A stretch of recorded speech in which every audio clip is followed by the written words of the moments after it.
So tell me about operating entries. All of a sudden at the beginning we were focused on closed tasks, but then there was a little request to do operating entries. Define to me what an operating entry is and sort of how the company uses the operating entry features. Okay. Operating entries, like you said, was something that wasn't initially brought up, but we found out probably a third of all the entries we did were operating entries every month. And those are the entries that could be done, a similar thing could be done 3 or 4 or 5 different times a month, or could not be done at all, just depending on the type of transactions that happen throughout the month.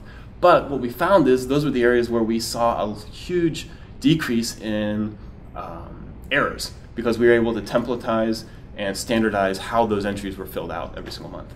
And my understanding is now all of our entries are being done as operating entries, anything that's not an automated entry, and et cetera. It seems like that operating entry area has grown quite a bit. Yes, when we first started there was about 35 standard monthly operating entries, and now I think we have 130.